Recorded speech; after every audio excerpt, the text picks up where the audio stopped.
Anti Indian sentiment কাজ করতেছে। আমি প্রশ্ন করে বলতে চাই, কে সাহস? কার বুকে দম আছে? ইন্ডিয়ানরা সাহসী, ওদের বুকের পাটা আছে, না বাংলাদেশিরা সাহস? ইন্ডিয়ান হিন্দুদের বুকের পাটা আছে, এই জন্য তারা তাদের হিন্দুত্ববাদের উপর দাঁড়িয়ে, আর বাংলাদেশিদের বুকের পাটা নাই, এই জন্য মিউ মিউ করে সেকুলারিজমের বানিয়া ওড়াচ্ছে, নিজের ইসলামের উপর কট্টর হতে পারছে। যদি বাংলাদেশি মানুষেরা বলতে না আমরা সাহসী, আমরা সাহসী হলে তারা যদি ভ্রান্তির উপর কট্টর হয়, তোমার নবীর উপর তোমার আস্থা নেই, তোমার দিনের উপরে তোমার বিশ্বাস নেই, তুমি কেন সেটির উপর শক্ত হতে পারছো না? এই না পারাটাই তো অসাহসিকতা, ভীরুতা, হীনম্মন্যতা। তো এই যে ইসলামী রাষ্ট্রে ইসলাম প্রতিষ্ঠা হলে যে মানুষের মধ্যে কল্যাণগুলো প্রতিষ্ঠিত হবে, আমরা আসলে প্রতিষ্ঠিত করবো কিভাবে? আমরা প্রতিষ্ঠিত করতে পারছি না কেন? এর পিছনে অনেকগুলো বাধা আছে। আমার কাছে সবচেয়ে বড় বাধা হিসেবে মনে হয় আমাদের কলোনিয়াল মাইন্ড সেট আপ, ঔপনিবেশিক গোলামির যে চিন্তা চেতনা আমরা বহন করি নিজের অজান্তে। 15 বছরে যদি আপনারা অতিষ্ঠ হন, তাহলে 190 বছর কত দিন ছিল? 1757 থেকে 1947, লম্বা সময়। এই লম্বা সময় আমরা গোলাম ছিলাম। তো এই জন্য আমরা ওই মাইন্ড সেট আপটা এখনো বহন করি সকল ক্ষেত্রে, আমাদের পোশাকে, আশাকে, কথায়, ভাষায়, চলনে, বলনে, দেশের আইন কানুন, রাষ্ট্রনীতি, অর্থনীতি, সব জায়গায় 190 বছরের গোলামির ছাপ আছে। আর এই কলোনিয়াল মাইন্ড সেট আপ আমাদের রাষ্ট্রে কাঠামোগত ইসলাম বিদ্বেষ তৈরি করেছে। রাষ্ট্রের কাঠামোর মধ্যে ইসলাম বিদ্বেষ আছে। এই দুইটা হচ্ছে আমাদের জন্য সবচেয়ে বড় চ্যালেঞ্জ। আর এই কলোনিয়াল মাইন্ড সেট আপ আমাদের প্রজন্মকে হেজিটেটেড করে তাদের দিনের উপর। খুব কম মানুষ, মুসলিম সন্তান, যুবক আছে যে তার দিনের উপর শতভাগ কনফিডেন্ট, বরং সবাই হেজিটেটেড, দ্বিধায় ভয়। দাড়ি রাখলে মানুষ কি বলবে, সালাদ আদায় করলে মানুষ কি বলবে, টুপি দিলে মানুষ কি বলবে, স্যার কি বলবো। আবার রাষ্ট্রের কাঠামোর মধ্যেও আছে যে আপনি দাড়ি রাখলে ওই চাকরিতে জয়েন করতে পারবেন, ওইটা করতে পারবেন না, এইটা করতে পারবেন না। মানে ইসলাম বিদ্বেষটা রাষ্ট্রের কাঠামোর মধ্যে আছে। পাশাপাশি সমাজে এবং আমাদের ব্যক্তিগত পারিবারিক জীবনে আমরা হীনম্মন্যতায় ভুগি, আমাদের দিনের উপর আমাদের কনফিডেন্স নাই।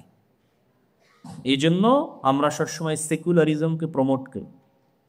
আপনি দেখেন, একটা ঐতিহাসিক বাস্তবতা দেখেন যে 47-এ ভারত প্রতিষ্ঠিত হয়েছে সেকুলারিজমের।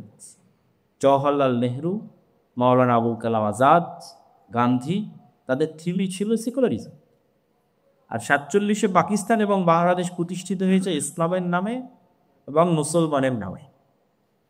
কিন্তু মুসলমানেরা কি পরিমাণ হেজিটেটেড একটা ন্যাশন, একটা জাতি, তাদের দিনের উপর তাদের কনফিডেন্স কি পরিমাণ দুর্বল যে আজ 70 বছর পর এই দুইটা দেশই, পাকিস্তান এবং বাংলাদেশ, পাল্লা দিয়ে সেকুলার হচ্ছে। কে কত বড় সেকুলার পৃথিবীতে নিজেকে প্রমাণ করতে পারে। আর ওই ভারত এবং ভারতের যারা হিন্দু, তারা তাদের দিনের উপর কতটা কনফিডেন্ট, কতটা আত্মবিশ্বাসী যে সেকুলারিজমের উপর প্রতিষ্ঠিত হয় একটা দেশকে 70 বছর পর কট্টর হিন্দুত্ববাদী রাষ্ট্র বানিয়ে ফেলেছে, কারো পরোয়া করেন। তাহলে ধর্মের দিক থেকে বিবেচনা করলে কে স্বাধীন? ধর্মের দিক থেকে বিবেচনা করলে অবশ্যই তারা স্বাধীন। এই জন্য এই যেমন ইদানিং ফেসবুকে বিএসএফ এবং বিজিবির বিভিন্ন সীমান্তবর্তী ঘটনা এনে ফেসবুকে ট্রল হচ্ছে বাংলাদেশে, আর ভারতে তো হয়, বাংলাদেশেও হচ্ছে। কিন্তু আমি এই জায়গায় প্রশ্ন করে বলতে চাই, যেহেতু মানুষের মধ্যে এখন একটা এন্টি ইন্ডিয়ান সেন্টিমেন্ট কাজ করতেছে, আমি প্রশ্ন করে বলতে চাই, কে সাহস? কার বুকে দম আছে? ইন্ডিয়ানরা সাহসী, ওদের বুকের পাটা আছে, না বাংলাদেশিরা সাহসী?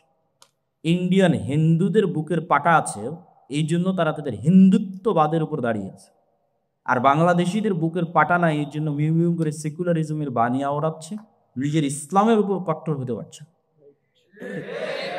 যদি বাংলাদেশের মানুষেরা বলতে না আমরা সাহসী, তাহলে আমরা সাহসী হলে তারা যদি ভ্রান্তির উপর কট্টর হয়, তোমার নবীর উপর তোমার আস্থা নেই, তোমার দিনের উপরে তোমার বিশ্বাস নেই, তুমি কেন সেটির উপর শক্ত হতে পারছ না?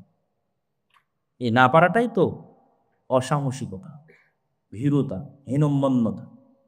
ঠিক এখান থেকে 1000 কিলোমিটার দূরে দেখেন ইসরায়েলকে, দেখেন আর ইসরায়েলের পার্শ্ববর্তী আরব দেশগুলোকে দেখেন। আরব দেশগুলো পাল্লা দিয়ে সেকুলার হচ্ছে। আর ইসরায়েলকে দেখেন, সিরিয়া থেকে বাশার আল আসাদ পালিয়ে যাওয়ার পর 500টা অস্ত্রাগার, গবেষণাগার, ভিআইপি প্লেসে হামলা চালিয়েছে। পৃথিবীর কাউকে জিজ্ঞেস করে না, আমেরিকা না জাতিসংঘ, কারো পারমিশনের প্রয়োজন মনে দেয়। তাহলে ইসরায়েল তার ভ্রান্তির উপর কট্টর, আমরা দেখতে পাচ্ছি সে ভুল, কিন্তু এই জায়গায় তারা আমাদের চাইতে এগিয়ে, যে সে তার দিনের উপর কট্টর। আর এই জায়গায় মুসলমানেরা পিছিয়ে, যে মুসলমানেরা তাদের প্রতিবাদ করতে যাচ্ছে, বিবৃতি দিচ্ছে, কিন্তু সে তার দিনের উপর কনফিডেন্ট না। তাহলে কে গোলাম? ওই ইহুদি গোলাম ইসরায়েলের, যে তার দিনের উপর কট্টর, না এই পার্শ্ববর্তী মুসলিম কান্ট্রিগুলোতে বসবাস করা মুসলিম, যারা নিজেদেরকে সেকুলার বলে চিল্লাচ্ছে, অথচ তার নবীর দিনের উপর তার শতভাগ আস্থা নাই, বিশ্বাস নাই, কনফিডেন্স নাই। এটাই হচ্ছে সেই কলোনিয়াল মাইন্ডসেট। আর এইটা সারা বিশ্বের মুসলিমদের সমস্যা, সারা বিশ্বে, শুধু বাংলাদেশে। কেননা সারা বিশ্বের অধিকাংশ মুসলিম দেশ কোনো না কোনো ইউরোপিয়ান কান্ট্রি কলোনি ছিল। আফ্রিকান যে মুসলিম দেশগুলো, তারা হয় ইতালির ছিল, না হয় স্পেনের ছিল, না হয় ফ্রান্সের ছিল, এখনো আছে। ব্রিটিশরা আমাদের কিছু স্বাধীনতা দিয়েছে, ন্যূনতম স্বাধীনতা ফ্রান্স আফ্রিকান মুসলিম কান্ট্রিগুলোকে দেয়। এখনো তারা, তাদের স্বাধীন কোনো পররাষ্ট্র নীতি নাই, বৈদেশিক মুদ্রা ফরাসি মুদ্রা ছাড়া অন্য কোনো মুদ্রায় রাখার সুযোগ নাই, স্বাধীনভাবে অস্ত্র ক্রয়ের কোনো সুযোগ নেই। সুতরাং কলোনিয়াল সিস্টেম এখন আছে। ইসরায়েল ফিলিস্তিনের সমস্যা কাদের তৈরি? ওই ঔপনিবেশিক শাসনামলেতে। কাশ্মীর সমস্যা কাদের তৈরি? ঔপনিবেশিক শাসনামলেতে। তাহলে সারা পৃথিবীতে মুসলমানরা যতগুলো সমস্যা ফেস করতেছে, সবগুলো সমস্যা কখন কি? এই জন্য সারা পৃথিবীর সকল মুসলমানেরা মানসিকভাবে দাসত্বের মধ্যে আছে, বের হতে পারতেছে না মানসিক দাসত্ব থেকে। আর এই মানসিক দাসত্বের লেভেলটা আপনি মাপবেন কি দিয়ে? মাপবেন যেমন আমি যেটি দিয়ে অনুভব করতে পেরেছি আমাদের এই দাসত্বের লেভেলটা। মানুষ তার ব্যক্তিগত জীবন অবশ্যই বাংলাদেশে বাইরে গেলে সে দেখবে, যদি তার মাথায় আমার এই কথাগুলো থাকে, সে তুলনা করবে।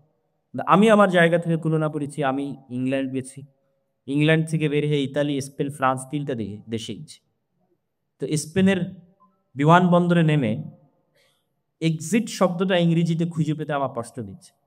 আর স্পেনের বিমানবন্দরের বাইরে বের হয়ে রাস্তাঘাটে কোথাও কোনো দোকানপাট, স্কুল, কলেজ, ইউনিভার্সিটির কোথাও কেন ব্যানার ইংরেজিতে থাকবে, এটা আমার চোখে পড়ে। ফলত স্প্যানিশ ভাষা শিখা ছাড়া, অথবা স্প্যানিশ ভাষা জানেন এরকম কারো সহযোগিতা ছাড়া, যার সেকেন্ড ল্যাঙ্গুয়েজ ইংরেজি অথবা বাংলা, চলা অসম্ভব। আমি ইংরেজি শিখতে নিষেধ করছি এটা বলতেছি না, কিন্তু স্পেন ইংল্যান্ডের অতি নিকটতম প্রতিবেশী, ফ্রান্স, ইতালি ইংল্যান্ডের অতি নিকটতম প্রতিবেশী। কিন্তু স্পেনের মানুষেরা মানসিকভাবে এতটা স্বাধীন, স্প্যানিশরা, ফ্রান্সের ফরাসিরা মানসিকভাবে এতটা উন্নাসিক, এতটা কনফিডেন্স, এবং ইতালির মানুষরা, ইতালিয়ানরা এতটা মানসিকভাবে স্বাধীন যে তারা এটা পরোয়া করে না যে আমাকে ইংরেজি শিখে ব্রিটিশদের সাথে কথা বলতে হবে, তার প্রয়োজন হলে সে ইতালি ভাষা শিখে। এই জাস্ট একটা ভাষার দৃষ্টিকোণ থেকে মানসিকতার পার্থক্য। তো অবশ্যই ইতালি, ফ্রান্স এবং স্পেনে যে মানুষরা বসবাস করতেছে, তাদের মানসিক চিন্তা চেতনা জাতিগতভাবে আমাদের চাইতে বেশি স্বাধীন এবং বেশি বেপরোয়া, বেশি অ্যাগ্রেসিভ। আর আমরা ওদের তুলনায় নিজের অজান্তে বেশি গোলাম, বেশি দাস।